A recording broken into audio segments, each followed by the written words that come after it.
of just following a strict bloodline. So my visualization goals, again, to reiterate, are to provide radial coverage as opposed to just vertical coverage, to mimic the mental model of a family. You saw the pedigree view earlier is kind of turned on its side, so it's progressive in a lateral fashion. And I think that a lot of people imagine their family in sort of a hierarchical way where the older people are higher and the younger people are far below, or at least in a stacking kind of order. I want to support surfing, like I discussed earlier, and avoid the cross lines I just showed you. And but I don't want to get into 3D or into kind of complex stacking visualizations, because after all, I'm doing this for families, and it's collaborative. So I want it to be accessible and easy for people to digest. So what I developed was, this is actually a really simple family here. It's the family which I'm going to use for my demonstration.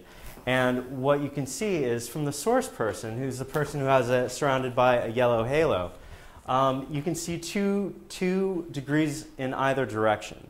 And what happens is when you click on another person, it redraws from their point of view. So you always see kind of a halo of 2 degrees. And that's limited to 2 degrees, because otherwise you start getting the crossed lines. I'll show you what's going on with that. And then there's just generally the interface to support it.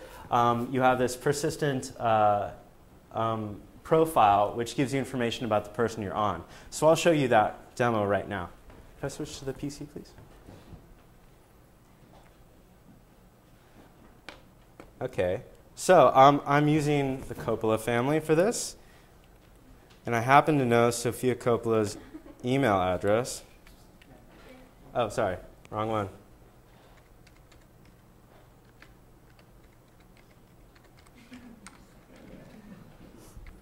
You have to password protect this. It's password protected, so you can only see your family. And other people can't come in.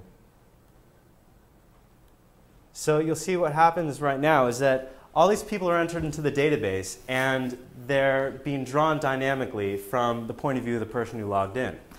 Let me scroll this down a little bit. Oops. There we go. So what you see at first is, I want this to be instantly readable. So what you can see is, you see the name of the person, the color indicates gender, and when you roll over someone, the profile updates to show you who that person is and to give you information about that person.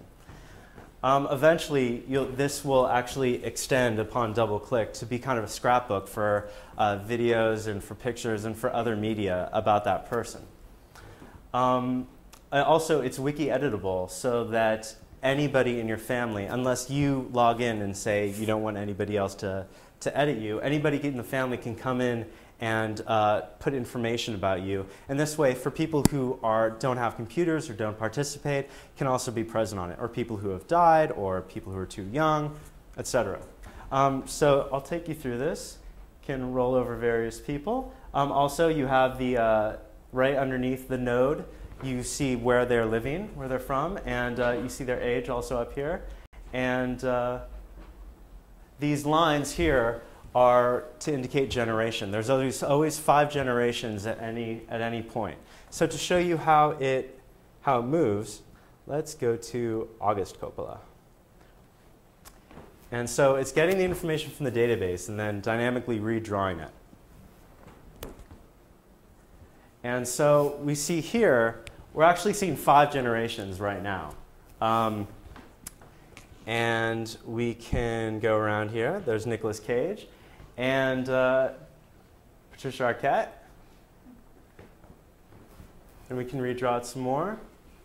And just to show you how this is editable, let's go to David Arquette.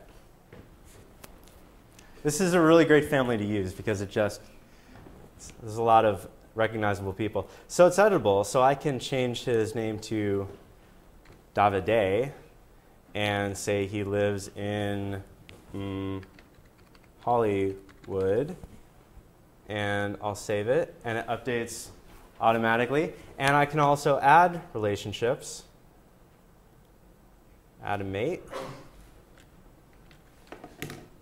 Oops. Courtney Cox, I misspelled that. Female.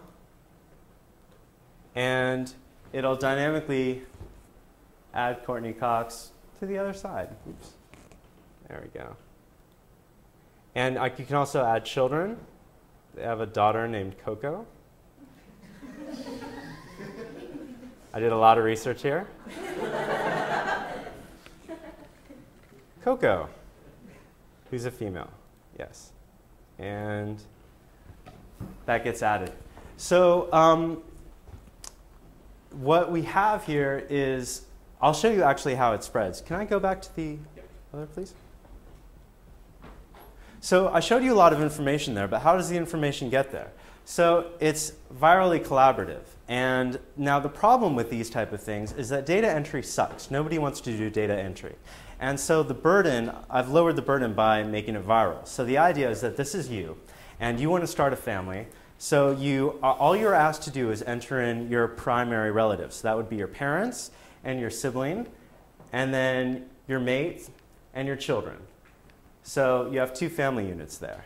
And then that's the most amount of work that has to be done, is from the one person who starts it. Because then it goes to those people. Now, what is entered is, you saw that little profile.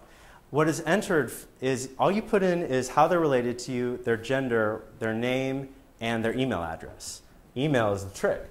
So it goes to these people, and an email is generated to those people saying, your brother or your son or whoever is starting an online family tree, would you like to participate? And because it's coming, nobody likes spam and nobody likes to be roped into these things, but because it's coming from your brother or son or someone that close to you, hopefully you'll participate if you have a computer. So what happens is it goes to those people. Some people choose to participate, some people don't, but you don't need that many people to sign on because it's wiki-oriented. You don't have to just enter in your primary relations. You can keep going if you want to. And some people are into this, and so they'll put in grandparents, so on and so forth, and it just spreads virally to the point where you can have a huge amount of people listed. And that's the key, is because I want to see how far this goes. Partially, this is designed to kind of explore my own family and see all these characters that I'm related to and get to know them better. But it's also an experiment to kind of see how you and I are related, for example, because we are. All of us in here are related. But we've just never had the technology to figure out how until this moment. So as far as next, basically I'm planning to release it as beta really soon, hopefully a week from today for the show. I have some bugs I have to kill, some layout bugs, and I need to do some user testing. And this summer I plan to add an integrated messaging system. No one's email is going to be shared, but it's a way for people to actually get in contact with each other instead of just seeing it and have it be 2 ways. And then also add a few other views, a search view, so you can search for kind of like material, like does anybody else live in New York where I'm related to, that kind of thing, and a map view, and also the media scrapbook I spoke about earlier. Thank you very much for your attention.